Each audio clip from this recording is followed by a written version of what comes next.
Welcome to part two. We're joined by Terry, who I've known, I think, about 9 years now. Is it 8.5 years, something like that? Good lad, Terry. Uh, from the New Age Pod, him and Martin and Andy started that, didn't they, about a decade ago? Terry's got his own podcast, the Beautiful Boxing Podcast. If you want to go on Google, you'll see that. If you missed that, we put it on our channel. It's called Terry's Take. Uh, so he should be joining us in a second. I just wonder what everybody's thoughts are on Tyson Fury retiring. According to Dan Raphael, I think it's the fifth time. Going to be very interesting to see where he goes now and where Anthony Joshua goes. So, hey ho, let me just give Terry a quick text. I'm on. Terry will be pouring a brandy now. Terry likes a brandy. I like a glass of rosé, but I've ended up with a glass of red tonight and a bit of lasagna. Uh, I hope I've clicked on right fucking link here. So he should be joining us shortly. Eddie's just piped up on social media. They're looking at Dillian Whyte too. Or Martin McCauley. Oh, God, I wonder who they're going to go for out that one. That'll be interesting to see what happens, won't it? Moving sideways, as I always like to say. Come on, lad, where are you? Leaving me hanging. Dripping tap with some deep questions tonight. I think Dripping's a bit disappointed with Cobra. Not as disappointing as me, Dripping, but hey ho. What can you do? What can you do? Let's have a look here we've got here. I wonder how Moses Atome is going to cope now then. Who he's going to go for next? Because he's just wiping men out, isn't he? Moses. Wiping men out. Did you get link to Terry? There we go. Terry, Eddie's just piped up. Dillian Whyte or Bacoli for Joshua next. If Tyson. What do you mean either or? Like, it's not like they're comparable as far as I'm concerned. And now, yeah, it's well, that's what Eddie and Radio Raheem. He's a bit of a whopper, isn't he? That Radio Raheem. Have you seen him?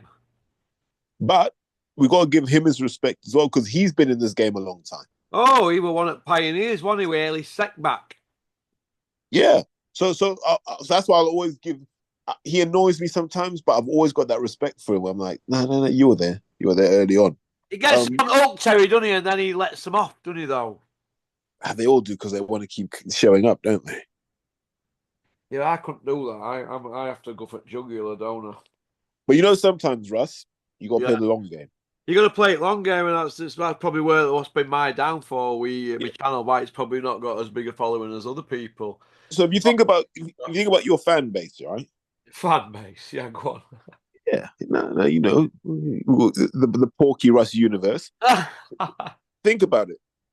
What they want you to do is they want you to kill the buffalo, right? Yeah.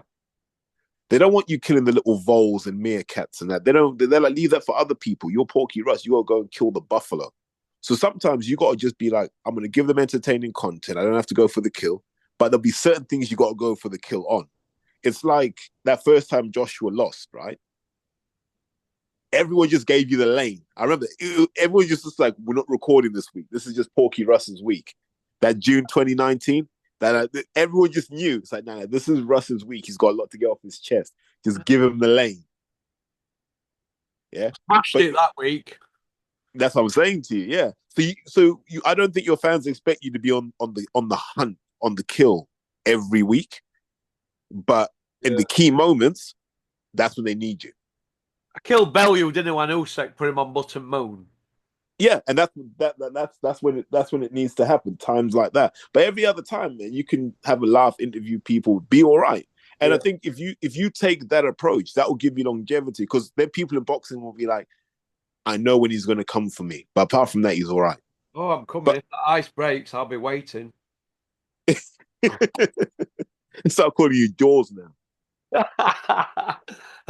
it's, uh, it's a good one, that one. You know how I got that one? I watched the film Cliffhanger and Sylvester Stallone Yeah, that's a were good like film. swimming under ice. It's a great film actually. He was swimming under ice, and it just come to me, and I thought, yeah, when that ice breaks, I'll be waiting.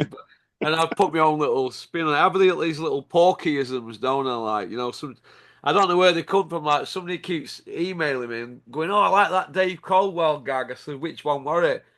I liked it where you said, "Oh, Bombay Dave is that little he fell off a keyring or something." And this guy just keeps going on about. He keeps emailing me daily, saying he keeps rewinding that part of the video. This guy from Huddersfield, and I was like, "I didn't think it was that funny," but obviously tickled this like guy. Sometimes I don't know what I'm going to say, Terry. Uh, Looking at Dylan White, I've spoke to James, and me and Big Sean covered it. What do you think to Big Sean who comes on the channel? He's not bad, is he? Yeah, it's all right. You Yeah. know, I mean, he's about to join the Mount Rushmore of Porky guests. Yeah, he's like Richard, ex-strongman and that, but pretty blunt, Yorkshireman type blunt, but I think he's a good guest. Yeah, but you see these guys that come on. Yeah, A lot of times they come on like fans and they just talk like fans, which is cool. But like you can do that if you're just coming on one time. But like when you want to be consistent, I always say like if you want to come on, you got to have an edge. Like you got to have something that people will expect. It's like, look, you know when you were a kid and you watched Hulk Hogan and he always ripped the vest, right? yeah, You needed that. That was your payoff, yeah, for watching him walk down to the ring, was seeing him rip the vest. You've always got to give the audience a payoff. Like, yeah. why is it? Why have I listened to this? And then you say something and go, "Yeah, that's what I came here for." Yeah, I lost my train of thought then. I forgot what we were going on about. But Dylan Whyte. Dylan White, Frozen, we spoke about it, and obviously a few people have spoken to him behind the scenes. Um, a lot of people are saying that Dylan's basically being frozen out because of the bricktop situation with Wembley, where Eddie told him, "You on IFL, you don't need to help promote this fight. You don't need to give them a leg up. Your money's guaranteed." But Dylan got greedy. He didn't give Eddie his slice of cake because contractually he didn't have to, did he? He didn't need Eddie. It weren't Eddie's show, but he didn't help Bricktop promote it, so it's been a bit of a double whammy for him. But now tonight, after the Radio Raheem thing, I could be wrong there.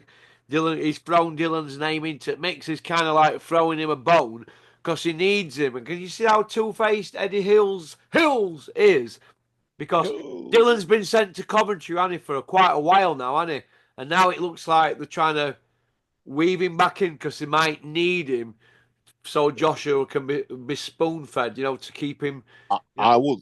I will tell you what happens in this situation, Porky. go on. Joshua's fighting the winner of Kabael versus Zhang. Yeah, That's it. yeah, But Cody's going to fight Dillian because that's how they get rid of Dillian. yeah, That's all. They're not going to give him the Sora fight because that would be actually entertaining and making money. Dillian's going to fight Bacoli, and Bacoli's just going to end that career. That's but that's how this is going to happen. Coley will run over Dylan White, won't he? Come on. Yeah, yeah, horribly so. Can I just say to the guy who keeps emailing me with the serious emails regarding me saying Dylan White's Barry White? It's just a bit of banter, mate. He's just trying to look at light-hearted entertainment against boxing. If it bothers you that much, we'll just call him Dylan White. All right, mate. We'll just keep it as plain as that. Do you know what I mean? What, Like fuck we will. His name's Barry White now. mate? Like this is his channel. He'll say what he wants, Yeah, man. I know. Yeah, but oh my god, it's somebody. I mean, I forgot the guy's name. Is it Mike Carter? You sent me an email. And it's the first email I've ever had where, do you know where you can get that the letters? I'm not having a go at this kid because he's obviously a boxing fan, but the letters were really, really big and they were in like a black marker pen, but on the computer, obviously.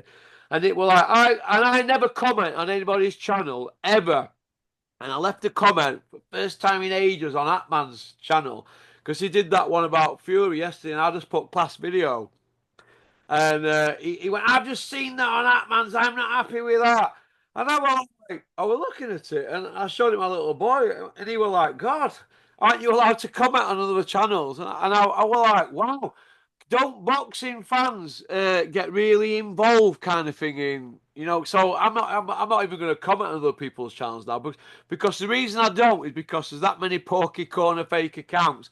But you can click on it to see if it's really me or not. Anyway, because it tell you when the channel was started, and mine was 2017 November, wasn't it?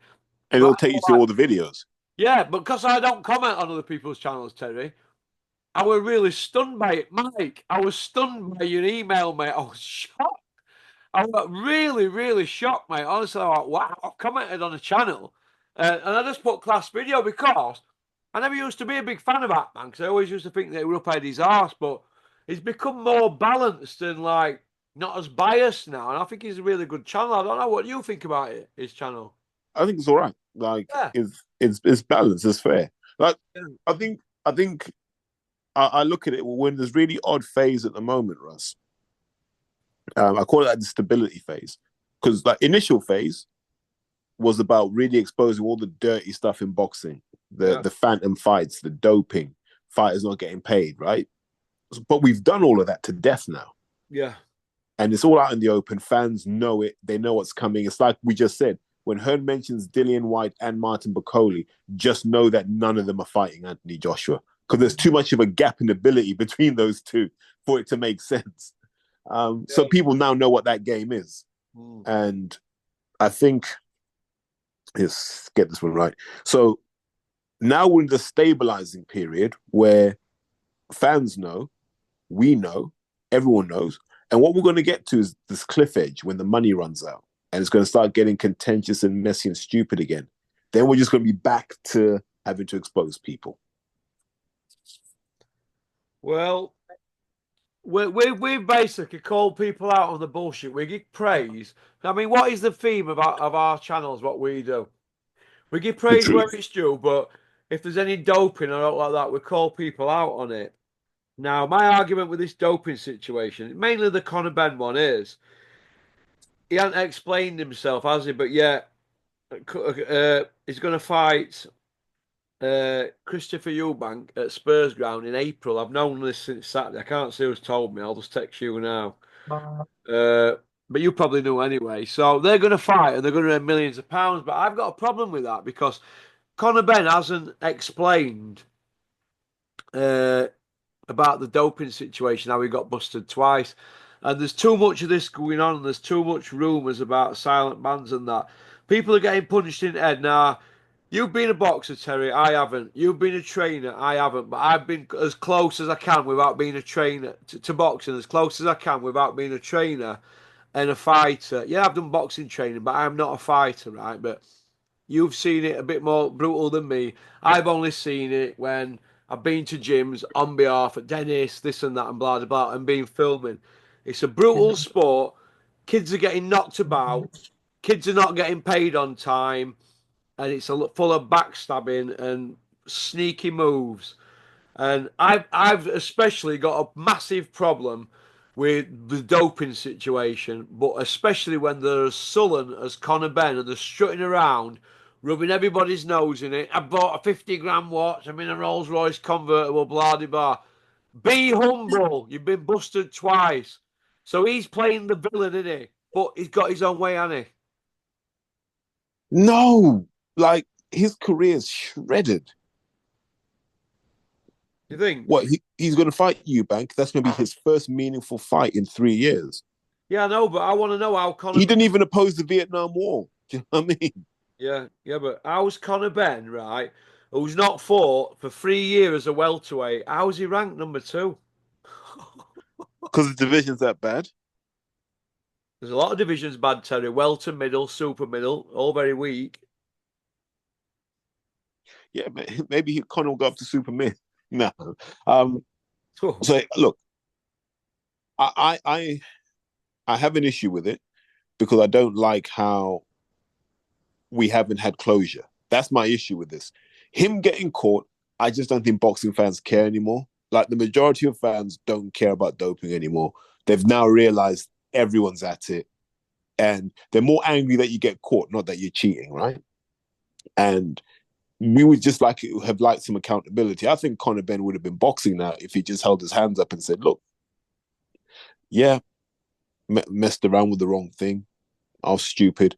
Hold my hands up, and he would have been all right. But as it is now, this Eubank fight's his first serious fight ever, and he's doing it off having had no career momentum at all. Yeah. And if he loses this, where does he go next? Well, they've got a 2-fight deal, haven't they? It's not going to need 2 fights. No. Have we learnt anything, Terry, from Kell Brook Golovkin about weight divisions? Whew. I think they'll argue that Eubank's not Triple G, but then again, Conor's not. Kell Brook. I genuinely think this is a Hearn money grab. I think Hearn realized, and it won't just be Hearn, it'll be the people also backing Conor Benn. Like, we need to get our money out of this guy soon, or we ain't getting anything out of him. I mean, sorry, Eddie, sorry. Eddie's a side. Hills! Eddie Hills, and Barry Epstein. They've had apparently nearly £1 million invested in that first fight, the PR campaign, DAZN production, and everything else that were involved. All the lot. So they're saying he'll have had to subsidise him with lawyers and money to get through that period of time where he weren't fighting. So they want their investment back. It's a bit like a boxing promoter. I know that because I've been close to the game. A boxing promoter, let's say he's got 10 fighters. That boxing promoter will know out of all them 10 fighters how much money he's got invested in every single one of them, because it'll all be on file and they'll all be looking to pluck them at any time. Now, Eddie will be behind the book, will be running at a loss with Conor Benn, won't he? And he'll be looking to recoup. So it was always going to happen. But everything that Eddie spoke about after the Kell Brook thing, they haven't put it into practice, have they, with safety of the fighter being paramount.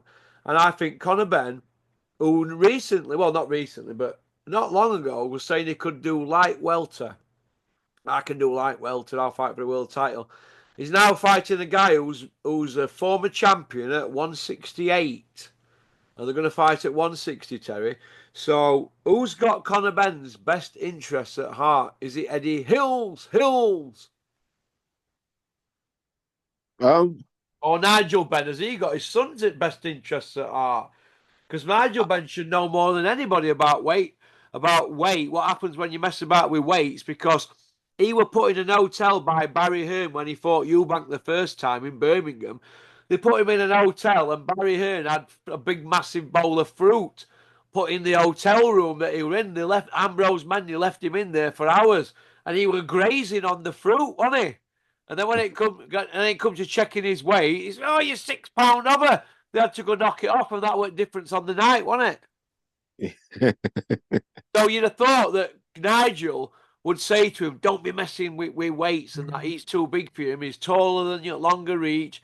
You're a small welter, and he's an ex-IBO champion at super middle. Why on earth would they put his son in that risk, in that situation? Is it for money or fame? Wait, what is it?" I just think it's the biggest fight you're going to get, Conor Benn. Where else does he go? He ain't fighting Crawford. He ain't fighting Jerome Ennis. Who's he going to fight if he doesn't fight Eubank? I always go back. There was a few years, right? And Coogan said to Eddie, "This is like when Conor Benn was fighting that French guy, Payno, whatever his name was." Yeah. And he said, "Can you ever see a time where we see Conor Benn versus Chris Eubank?" And Hearn was like, "No chance." I remember he was like, "Nah, no chance." But I always suspected that was the seed being planted. This is years ago. And I said, they're going to make this fight happen. I don't know where, but they're going to make this fight happen because it's too big not to. I can guarantee there is a budget for this fight to get Senior back in the mix because this doesn't work without the dads. Yeah. The payoff for fans is seeing the dads square off.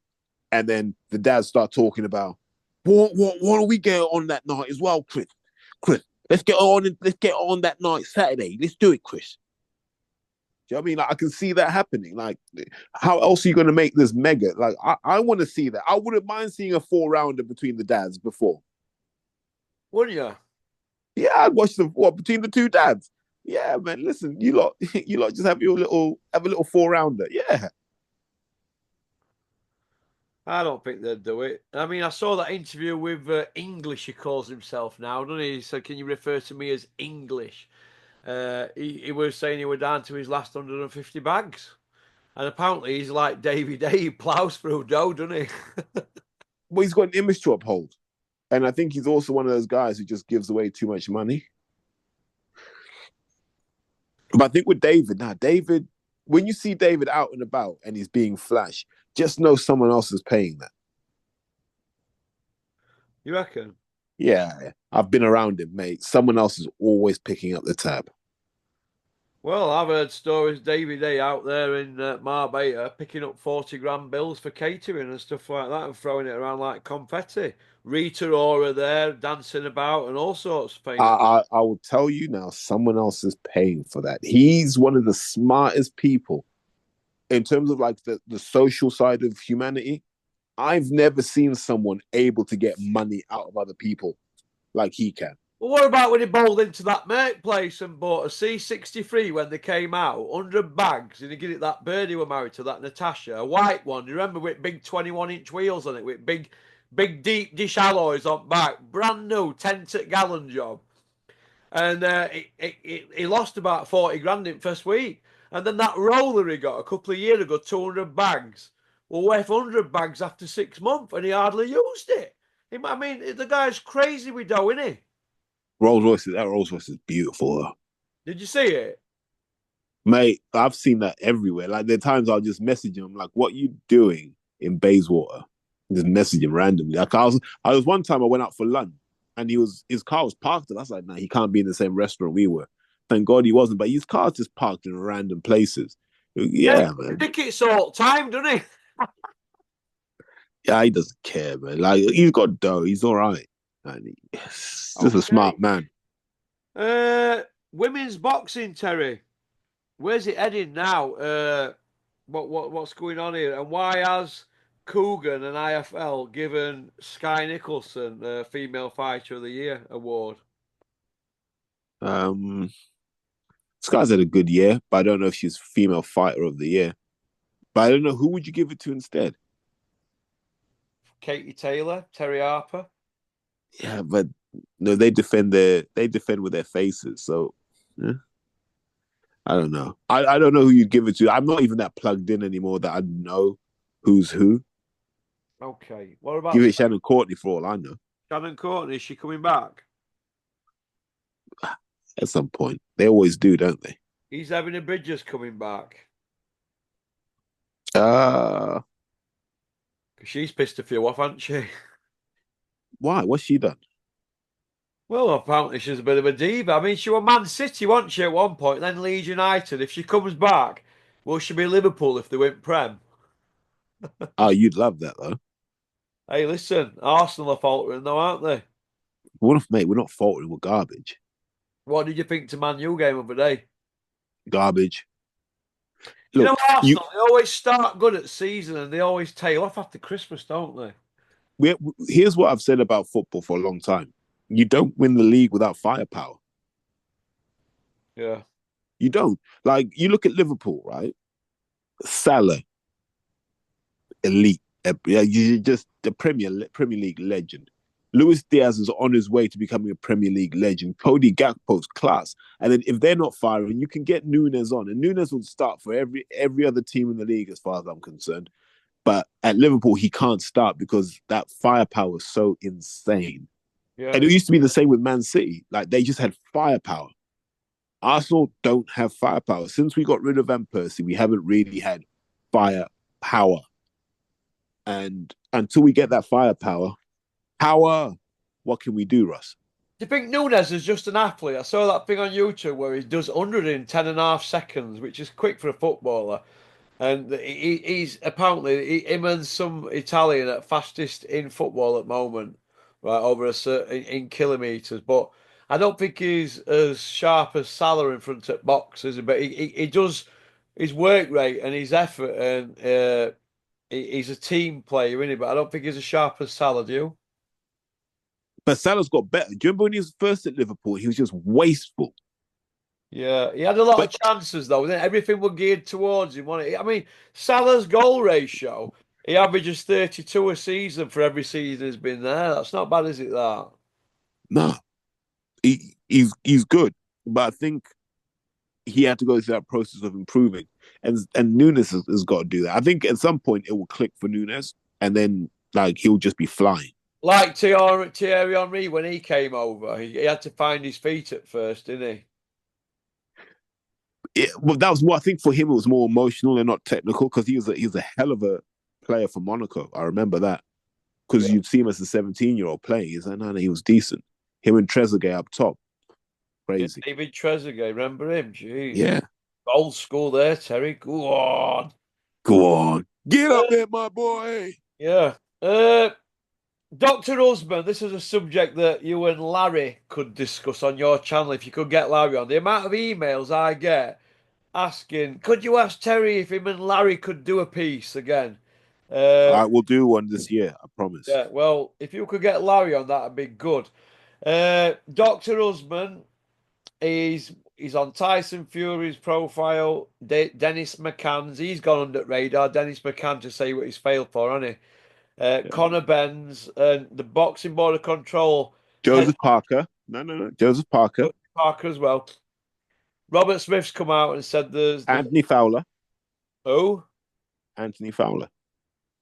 but obviously Fowler's retired though, isn't he? Yeah, but he's still there. So you mean the boxing network is it still goes even if you're retired. Yeah, I see where you're coming from. What do you think will happen with that then, Terry? Which one with Dr. Oz or Dennis McCann? No, I think Dr. Husband, right, if he's been involved there with five champion boxers, right, as an advisor on drug testing or giving them supplements and they're failing, well, Josie Parker not failed, has he? But the other four have. If they've been doping and he's the advisor, how can he be involved in boxing and why ain't Robert Smith booting him out of sport? He doesn't hold a lanyard. That's why. Yeah, So with so he used to be a board doctor before, and then he got rid of his license because it was too much hassle after the Conor Benn thing. Now, I'm not mad at Dr. Oz Porky because it's like a drug dealer. I don't force you to sniff the line. I just provide a service that anyone can access. You choose to access my service. Whoever chooses to access my service, they're the problem. yeah. And that's the issue I've got.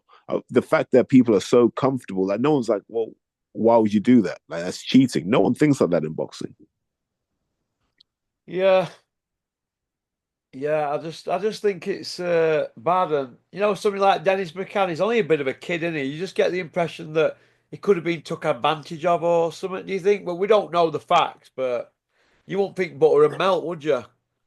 If you No, and whereas I thought moving to Liverpool was a huge red flag for all those kids that moved up or down to Liverpool. It was a red flag to me. well, it remains to be seen how many others are dealing with this Doctor Husband, but it's all gone quiet on the Western Front with him, and he seems to have like done one, doesn't he? He does this every time there's a failed test because he knows people are going to jump on him, so he just lays low for a while. Yeah. But he's still doing his work. Yeah. A couple of months ago, you came on here and you were very vocal, and I agree with you now. Actually, you were very vocal about a lot of people on social media, and a lot of people like Super Bean, and I know you like Adam Smith, but Super Bean and other media guys, the Gad, saying things like Sheffield's a hotbed of boxing, and you disagreed with that, and I agree with you now that it's a hotbed. If it is. I'm going to give you opportunity now. Can you tell me who's the biggest star in Sheffield at boxing at the moment? Liam Cameron. Liam Cameron and then Dalton Smith, innit? Yeah, Where's the champions? that's a good question. Where are they? Where's this hotbed? The Ingle gym were supposed to be like the boat room. They're going to keep churning them out for years. What's gone on there? They don't even take amateurs on now, do they? So why are they getting funded? Why don't they hand the keys back in, but to the gym to let somebody else take it on? I'm just curious, if they're not doing amateur boxing, and I don't know if he's training any pros or what. He's doing a lot of interviews with a copper. I know that, and training a few accountants that are 20 stone and solicitors. But if you're not doing amateur boxing and the keys in flex, what do you think? Am I brutal or what? Is anybody else going to put it on him like me? He walks by me in Meadow Hall, you know. Walks by me in Meadow Hall. Yeah, Wow. he knows who I am, mate. Walks by me, don't you, Flex? Because I tell it straight. Why should he have keys to a gym that's not his and they've had it 50 year and they've had funding nearly 50 year? Why should they have the keys to that gym if they're not letting amateurs train there? Because you ain't got time, he says. And I don't know if he's training any pros, but training a lot of fat businessmen and lining his pockets. And they're all having his nutrition advice. So what's going on there? Hand the keys in. Wait, is that a bad thing for me to say? I don't know. Eh? Hey, Um, hey. so so so let's look at Sheffield. We'll call it the Greater Sheffield area. So you can whack in Rotherham in there as well, a little bit of Barnsley. That area there is still producing really good amateurs. Like Chris Smedley's got a couple of really good ones, a couple of good ones out of Steel City. Glyn's got some good amateurs. So it's still churning out really good amateurs. But I think the problem Sheffield's got is the same problem we've got everywhere. There isn't that sort of top tier of experience that these youngsters can tap into. So in Sheffield, like how many kids get to see Ryan Rose? How many kids get to see Johnny Nelson regularly? How many kids get to see Clinton Woods regularly? How many kids get to see all these guys? Do you know what I mean? No, they don't. So who are they learning from? I mean, some PT from Fitness First. Yeah, well, Clinton's got his own gym, hasn't he? But he's not around like, He's not around social media, doesn't do interviews. yeah. So it's hard to be around someone like Clinton Woods, but you'd want to be around these guys because they've got the missing ingredients that everyone needs. Yeah. Yeah, but you can see problem Dennis had with Clinton. He could fight, he were hard, an hard man, he trained hard, he's got a fantastic record and that. A world champion, British Commonwealth European champion, and a world champion held the belt over 3 years. The same kind of Mike Tyson, his reign were only the same as Clinton's, obviously, but he were in heavyweight in it and he were more popular than Clinton. So Clinton don't get his just rewards, but Clinton's not on a Coppers channel. PC Gully's channel every day selling his arsehole, is he? For a free electric car. Well, it's true, isn't it? Him and Horsecock ended up with a free electric car. So now they have to go on a Coppers channel and sell their arseholes, don't they? Well, that's true, isn't it? That's the bottom line, isn't it? Johnny Nelson's book, go read his book, what he thinks about coppers and this and that and blah, blah, blah. And Ingles have had run-ins with police going there for lads of it years and this and that. But when it suits, they're in bed with a copper for a free car. That's the bottom line. I know I put it a little bit different to everybody else, but hang your heads in shame letting a copper into the sport. We've got enough with Les Potts and all his family on the Border Control Area Council. Pop, pop, bang. Pop, pop, bang. Quick question. Yeah, Has it been confirmed that he's a copper? yeah, he's a copper, yeah. So he took a year out, didn't he? Because he had an heart condition. I'm not bothered about that. Good luck with your heart condition. We don't wish anybody bad or not like that. But he's old Bill, mate. So why are these people queuing up to go on his channel? 1 million subscribers, but averages 28,000 a vid. So what are the other 980 odd thousand doing? Do they even exist? Because if you're doing them kind of numbers, you'd be on like you'd have a chat show like Jonathan Ross, wouldn't you? Yeah, you see. There you go. I just Yeah, like but to tell it straight, mate. everyone's just trying to do their thing, Russ. You know that everyone's trying to get their little bit Listen, of. it wasn't that long ago. He was sending emails to one of my sponsors in Manchester asking for sponsorship. So the subscriber base has got to be bought, hasn't it? Because if you're sending letters and sending screenshots of analytics and all that to one of my sponsors, going on about what views and all them graphs and all that nonsense, and I'm like, oh yeah, show me, and show me. I'm like, wow, he's a copper. Do you know what I mean? So it is what it is, isn't it? So they can't be doing that good, can they? You know what I mean? Everyone's If struggling. they've got to, if they've got to live at work, If I had 1 million subscribers on here, you'd want to be hitting 750,000 every video, wouldn't you? Nah, probably a quarter mil every video. Quarter mil, then, all right, then. So why are they not doing that then? Yeah, Because it's all fake, innit? Fake knackers. They've got to live. They've got to live at the job and do it. That's what it is. But like I said, I have a problem with it, mainly because I've done all that porridge. And I sympathise with other people out there that have been in jail and work in boxing industry, and they're like, "Oh God, have I got to go on here?" And the trainers and managers are saying, "Yeah, look at his subscriber base," but half of them don't know what they're talking about. It's all fake and bought. That's the bottom line. Like I said, go and look at people on YouTube who are big famous stars and they've got the same subscriber base. Go and look at the views they do, and then look at theirs. It's not rocket science, is it, kid? mate, boxing's a niche sport. Yeah, it's a super, super niche sport. We don't do big numbers. We'll never do big numbers.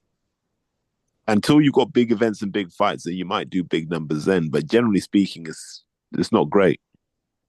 Ring Magazine only do 27,000 magazines a month when they were doing magazine, 27,000. So, but these people have got 1 million subs. Where are they coming from? That's what I say. They're all Mate, bought. I look at my analytics all the time. I Yeah. do. We've paid people thousands and thousands of pounds, what Kevin has. So we know what goes on. And these people are like, well, if you do this, you do that, and you pay this, you can get that. I said, no, we're not buying it because it's not earned, is it? It's not earned that way. We don't do it that way. We do it properly here. Others don't. You know what I mean? So it is what it is. But I'm a firm believer that if you've got over 1 million subscribers, like you said, you should be doing between 250 and 280, shouldn't you? You know what I mean? They say a quarter, don't they? But when people are averaging 20 odd, Houston, we have a problem. But when they're trying to get sponsorship, they send all that stuff to sponsors and that, and it turns their heads until I say, no, let me just show you this. And then I pour piss on their bonfire. You know what I mean? Yeah. It is what it is, isn't it? We know what goes on, don't we? We know. And obviously, our very close friend Rico knows because that's his job, isn't it? But Yeah. people think we're born yesterday, Terry, don't they? In the box It's industry. And boxers, I'm on my soapbox now, but certain boxers that I see get starry eyed and I think they're going to be massive stars going on these certain channels till they get in touch with me and I point things out to them. Then they're not so keen to go on again, are they? PC fucking gully of the yard. And no, I'm not going to say it's only banter. It in. You're the copper, mate. End of. From South Yorkshire, Rotherham. Get a grip of yourself. Sniffing around boxing. Eh? Once a copper, always a copper. What? Well, it's needed to say. mate, Find him emailing me saying, you would love to be my mate. Get gone, mate. Get gone. you two need to do an episode together. I won't. What like Ty and Booth does? Do me a favour. Eh? Is that how desperate people are? You want to hang out, want to chill with a copper. I mean, fair enough. Flex has never been in trouble in his life, but the other fella has, hasn't he? So why would you want to chill with somebody like that? I couldn't do that in a mining village where I'm from and get my head stoved in. I might as well, what am I going to do? Take him into Bowler for a drink? Yeah, come on, let's go down here. Walking in there with old Bill. Do me a favour. So Flex needs a couple of weeks in donkey chas, doesn't he, to learn some life lessons. All right. I'm a ruthless tell. Oh, man, that's cool. That wasn't needed. That wasn't needed at all. Well, you know what I mean, don't you? Nah, look, Listen, here's the and thing. I've got mates who have gone on there. They're trying to explain to me, well, I've got to do the best for my fighters. I'm like, fuck off. Do you know what What? I Yeah, mean? what's the best for your fighters? What does that actually mean? Well, what it is, you see, it's a get out clause, isn't it? When people talk to me for quite a few years about this and that, and they dig people out and that, and then I go, yeah, I have to pull them up, and they go, well, got to do the best for my fighter, and I'm like, oh right, okay, okay, you see where I'm coming from?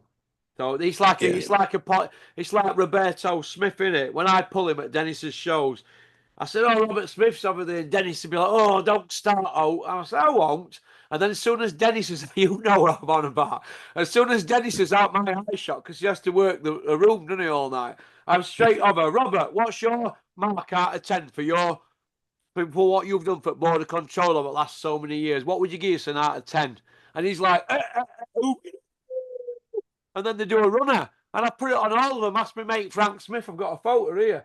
Terry O'Connor. I've put it on him. I put it on a lot of them, mate. And they do one, don't they?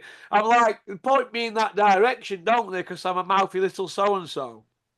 But I just think scraping barrel, letting a copper into sport, but because they get to see things, don't they? And there's a lot that goes on in boxing, Terry, isn't there? So we're out of No, time 100%. anyway. Right? Okay. I love you, mate. You take care. You too, mate. Take care. Right. Thanks for coming on. No worries, mate. Cheers, mate. All right, bye. Right. Thanks for liking and subscribing and leaving a comment. If you've got a problem with what I've said, PC Gully from Boxing King Media, bottom left hand corner, Porky Corner at mail.com. You stop by my studio anytime. You know where it is. Go on, peace out.